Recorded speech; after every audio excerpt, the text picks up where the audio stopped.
저는 사실 이제 친정 아버지께서 7시 반이다라고 이제 진신지 묘신지 그게 좀 헷갈리거든요. 그걸 어떻게 분별할 수 있는 그 방법이 있는지 그거 궁금하고요.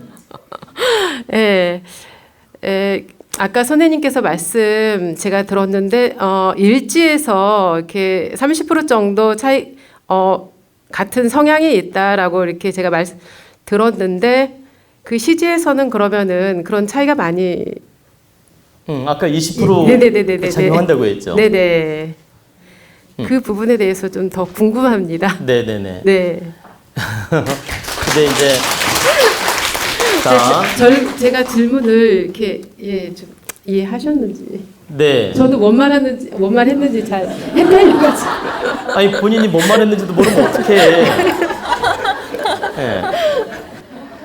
예. 그런데 나는 본인이 어떤 의도로 질문했는지 알기 때문에 제가 명쾌하게 답변을 드릴게요. 자, 내가 때로는 묘신지 진신지 모르는 분도 있고 뭐 해신지 자신지 모르는 분도 있고 그렇잖아요. 오신지 미신지 모르는 분도 있고 이렇게 헷갈리는 분이 많아요. 의외로. 근데 그걸 분별하는 법은 여러 가지가 있습니다. 첫째는 내가 장녀인 경우 또 장남인 경우 이런 경우에 아버지가 먼저 돌아가실 경우에 묘시 진시가 헷갈릴 때는 진시에 가깝고 어머니가 먼저 돌아가실 때는 묘시에 가깝습니다. 이렇게 분별하는 법이 있고 두 분 다 양친이 살아계세요. 그럼 어떻게 할 거예요? 예를 들어서 살아계시다면 또 모르잖아요. 그때는 아버지 띠를 묻는 겁니다. 아버지 띠가 그 간지가 양으로 된 간지가 있고 음으로 된 간지가 있죠. 띠가 예를 들면 갑자하면 양이에요. 을축하면 음이고 병인하면 양이고 정묘하면 음이야. 그럼 본인이 지금 진신지 묘신지 헷갈리는데 부모님이 살아계신 거예요. 예를 들어서 살아계시면 내가 이제 물을 거 아닙니까? 아버지 띠가 뭐냐고 물었어요. 그럼 본인이 아버지가 갑자생입니다 하면 진시에 가깝고 을축생입니다 하면 묘시에 가깝다. 이렇게 분별하는 법이 있다.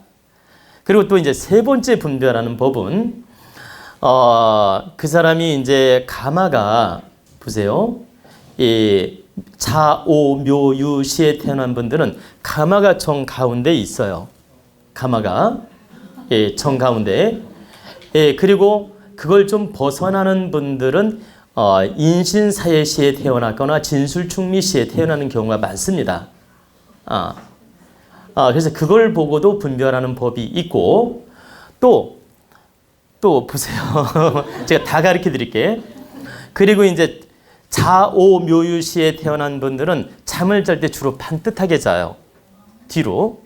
그러니까 제가 말씀드리는 건 이렇게 엎어져 자지 않고 뒤로 이렇게 반듯하게 잔다. 그러니까 잠을 자는 모습들이 천태만상인데 제가 말하는 건 주로 잠자는 모습을 말하는 거예요. 주로. 한 번 엎어져 잤다고 해서 그게 뭐냐면 다른 시가 아니고 이렇게 70% 이상을 바르게 딱 보세요. 70% 이상을 내가 뒤로 반듯하게 자는 분들은 대체적으로 자오묘유시에 태어난 분들이 많다. 그리고 주로 70%를 측면으로 자는 분들은 인신사해시에 태어난 분들이 많고요. 그리고 자주 엎어져서 자는 분들은 진술충미에 낳는 경우가 많이 있다. 이해가 되십니까?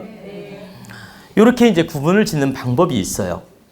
그래서 내가 지금 진신지 묘신지 헷갈린다. 그러면 이제 잡아 들어가는 겁니다. 아버지가 돌아가셨냐 안 돌아가셨냐. 그럼 1차 아버지가 돌아가셨어. 그럼 진시. 또 2차 확인. 아버지 띠가 뭐냐에 따라서 2차 확인.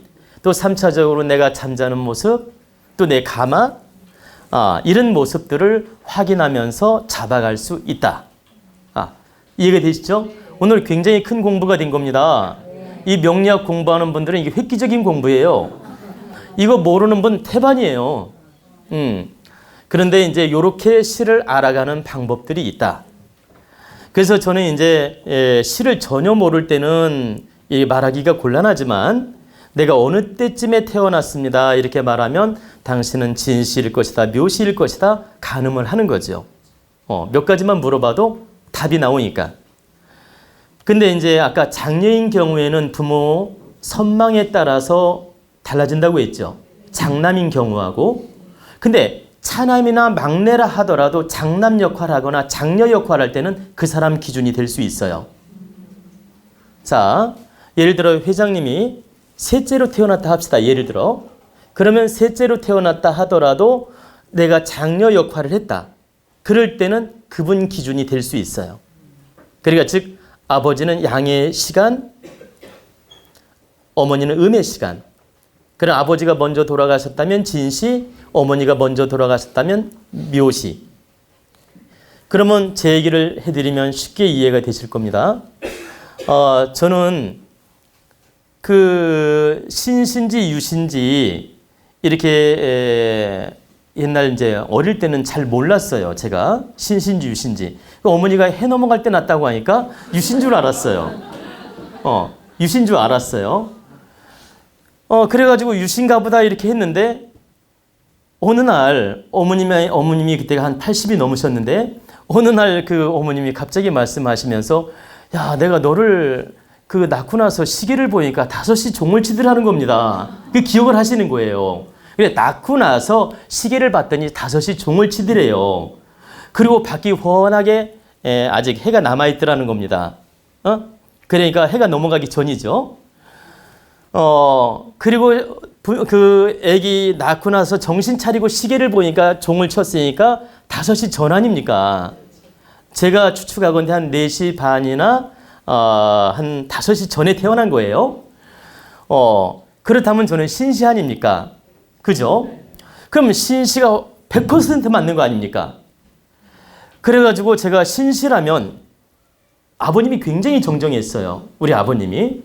그리고 우리 아버님은 93세로 타계를 하셨습니다. 근데 우리 아버님이 정정하시고 이렇게 건강하시기 때문에 누구도 아버님이 먼저 돌아가시리라고 상상을 안 했어요. 그런데 제가 신시라는 걸 100% 알고 나서 필시 아버님이 먼저 돌아가시겠구나. 100% 알게 된 겁니다. 그래서 우리 가족이나 형제들한테 아버님이 먼저 돌아가실 수 있다. 내가 이런 얘기를 한 적이 있어요. 그러니까 우리 형제들은 안 믿죠. 어머님이 늘 잔병치레가 있었기 때문에 어머님이 먼저 돌아가실 거라고 생각했는데 나는 그렇지 않다. 아버님이 먼저 돌아가실 가능성이 아주 많다. 그 이유는 내가 신시라는 걸 확인하는 순간에 확신할 수 있었어요. 잘 보세요. 그러면 제가 몇째 아들이냐? 셋째 아들이에요. 셋째 아들인데 제 시를 보고 제가 추측을 하지 않았습니까? 그죠? 그러니까 그것처럼 저는 셋째 아들이라도 장남 역할을 했기 때문에 제 시에 따라서 부모님 기준을 둘 수도 있다. 그래서 정말 아버님이 먼저 돌아가셨고 93세로 타계를 하셨습니다. 제가 이제 이 말씀을 드리는 이유는 이 부모님 돌아가신 걸로 신을 100% 기준을 둘 수는 없어요. 이것도 어디까지나 참고사항이다. 그렇기 때문에 여러분들이 부모님 돌아가신 걸로 시를 100% 결정지라는 얘기가 아니고 이것도 하나의 시를 알아보는 참고사항이 될 수 있기 때문에 제가 말씀을 해드린 겁니다. 아시겠죠? 네.